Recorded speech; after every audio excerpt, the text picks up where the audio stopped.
திண்டுக்கல் மாவட்டம் நிலக்கோட்டை அருகே மட்டப்பாறை ஊராட்சியில் சிமெண்ட் ரோடு போட்டதில் பண மோசடி நடைபெற்றிருப்பதாக சமூக ஆர்வலர் ஒருவர் தண்டோரா போட்ட சம்பவம் பரபரப்பை ஏற்படுத்தியுள்ளது.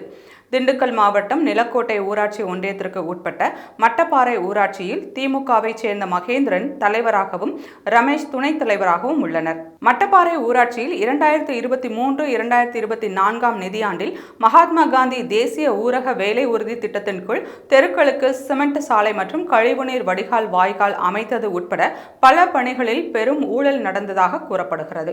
குறிப்பாக மட்டப்பாறை காலனி பகுதியில் ஐயனார் என்பவர் வீடு முதல் தமிழன் என்பவர் வீடு வரை சிமெண்ட் ரோடு போட்டதாக ஊராட்சி நிர்வாகம் தெரிவித்துள்ளது. ஆனால் அங்கு அந்த சாலை அமைக்கப்படவில்லை என கூறி மட்டப்பாறையைச் சேர்ந்த ஐயனார் என்ற சமூக ஆர்வலர் தண்டோரா மூலம் வீதி வீதியாக சென்று அறிவித்துள்ளார். இது தொடர்பான வீடியோ தற்போது வெளியாகி பரபரப்பை கிளப்பியுள்ளது. இது ஒரு புறம் இருக்க, தான் ஒரு பட்டியல் சமூகத்தைச் சேர்ந்த பெண் என்பதால் கடந்த 4 ஆண்டுகளாக நடந்த மாதாந்திர உறுப்பினர் கூட்டத்தில் தனக்கு நாற்காலியில் உட்கார அனுமதி இல்லை என்று மட்டப்பாறை ஊராட்சியின் 5வது வார்டு உறுப்பினராக உள்ள செல்லம்மாள் புகார் தெரிவித்துள்ளார். மேலும் பட்டியல் சமூகத்தைச் சேர்ந்தவர் என்பதால் தனது வார்டில் எந்த நலத்திட்டங்களும் செயல்படுத்தப்படுவதில்லை என்றும் அவர் வேதனை தெரிவித்துள்ளார். ஊராட்சியில் ஊழல் நடந்ததாக தெருக்களில் தண்டோரா போட்ட ஐயனார் மீது மட்டப்பாறை ஊராட்சி நிர்வாகிகள் விளாம்பட்டி காவல் நிலையத்தில் புகார் கொடுத்துள்ளனர்.